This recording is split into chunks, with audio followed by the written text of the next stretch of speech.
السلام علیکم۔ ایک دفعہ پھر میجر آصف ریٹائرڈ۔ پہلی ویڈیو میں مجھ سے کچھ چیزیں جو تھی وہ تھوڑی سی رہ گئی تھی، میں نے کہا اس کو بھی میں ایڈ کر دوں۔ انٹری پنجاب میں اور فیڈرل کیپٹل میں صرف کے پی کے سی ایم کو نہیں ڈینائی کی گئی تھی، بلکہ سی ایم گلگت بلتستان اور پرائم منسٹر کے راستے کو بھی روکا گیا تھا۔ ابھی جو بھی اس ملک میں سوچ رکھنے والے لوگ ہیں اور وہ ادارے، وہ آرگنائزیشنز جن کی سوچ اور جن کے ایکشنز اثر انداز ہوتے ہیں، ان سب سے گزارش ہے کہ دیکھ لیں کہ یہ اس قسم کے حالات ملک کو کس طرف لے کے جائیں گے۔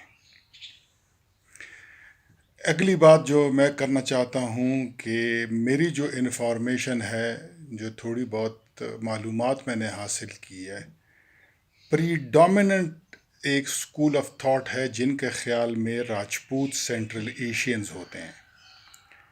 سینٹرل ایشینز ہم سب جانتے ہیں کہ وہ مشہور ہے اپنے خوبصورتی کی وجہ سے۔ تو ایک صاحب نے ابھی ایک بھڑک ماری تھی کہ اگر عمران خان پہنچ گیا اسلام آباد تک تو میں اپنے باپ کا نہیں ہوں گا۔ وہ بھی اپنے آپ کو راجپوتوں میں شامل کرتا ہے۔ تو عمران خان تو پہنچ گیا تھا اسلام آباد، ابھی یہ ٹریس کرنا پڑے گا اس کے اوریجن کو کہ کیا وہ واقعی راجپوت ہے، اور پھر دوسرا یہ بھی چیک کرنا پڑے گا کہ راجپوتوں میں کیا اس قسم کے شکل والے اور لکس والے لوگ ہوتے ہیں۔ اچھا جی، اگلی بات جو میں کرنا چاہوں گا وہ that is regarding Muslim league. ہم ایز اے فیملی ڈیکیڈ سے مسلم لیگی چلے آ رہے تھے۔ میرے والد نے ادھر راستے جدا کیے جب خان قیوم شامل ہو گئے بھٹو صاحب کی کیبنٹ میں۔ اس دن سے پھر ہم اور میرے والد نے مسلم لیگ سے پیچھے ہٹ گئے، اور وہ ہمیشہ کہتے تھے کہ مسلم لیگیوں کی ایک خاص طریقہ ہے، ان کی ایک خاص روش ہے، یہ ایک خاص مائنڈ سیٹ کے لوگ ہیں۔ مثلاً وہ کہتے تھے کہ یہ کبھی بھی گرم جگہ کے اوپر پاؤں نہیں رکھیں گے۔ when the going gets tough، یہ وہاں سے اپنی دو پرائی کر کے بھاگ جاتے ہیں۔ دوسرا، ان میں شرم و حیا نام کی چیز جو ہے مسلم لیگیوں میں انفارچونیٹلی وہ نہیں ہوتی۔ مثال کے طور پہ میں آپ کو بتاتا ہوں کہ ان کا ایک نمونہ ہے میاں جاوید لطیف، اس کا نام ہے۔ جاوید صاحب ٹی وی پروگرام میں اسد عمر کے ساتھ ڈسکشن میں ان کو ان کی والد اور اس کے کیریکٹر کا تانا دیا۔ اسد عمر کے والد کا تو انہوں نے ذکر کیا، لیکن اپنے خاص الخاص زبیر عمر کو بھول گئے، ان کے والد کا انہوں نے ذکر ہی نہیں کیا۔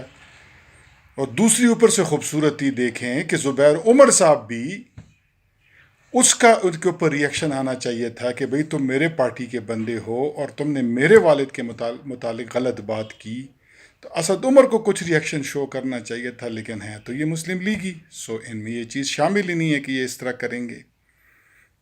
ایک اور جگہ پھر رانا ثناء اللہ صاحب نے شرمیلا فاروقی کو ان کے کیریکٹر کے اوپر ایک سوال اٹھایا، جس کا جواب جو انہوں نے دیا تو ہمارے سینئرٹی کے فوج کے لوگ اس سے بہت اچھی طرح واقف ہیں کہ انہوں نے کیا جواب دیا اور اس کی کیا حقیقت ہے۔ تو اسی طرح یہ روش یا اس قسم کی چیزیں پیپلز پارٹی میں پہلے نہیں تھی، لیکن شاید ان کے ساتھ رہ کر وہ کہتے ہیں خربوزے کو دیکھ کر خربوزہ رنگ پکڑتا ہے، تو ان کو دیکھ کے مجھے نام تو نہیں پتا، لیکن ایک جس کو پنجابی میں کہتے ہیں نا رچ کے کوڈا، کوئی ان کا ممبر نیشنل اسمبلی تھا جس کی شکل و شبات میں رانا ثناء اللہ سے کوئی زیادہ فرق نہیں تھا۔ اس نے اسمبلی میں ایک بات مراد سعید اور عمران خان کے متعلق کی۔ میں صرف ان کے علم میں اضافہ کرنے کے لیے یا دہانے کے لیے ایک بات کرانا چاہتا ہوں کہ اسی قسم کی ایک سٹوری مشہور تھی آج سے 5-6 دہائی پہلے آکسفورڈ یونیورسٹی میں، کوئی کسی کے رومانس کی باتیں چلتی تھی، مشہور ہے، اور اس کا ذکر پھر کرسٹوفر سٹینفورڈ نے بھی شاید کتاب میں یا انٹرویو میں کیا ہوا ہے۔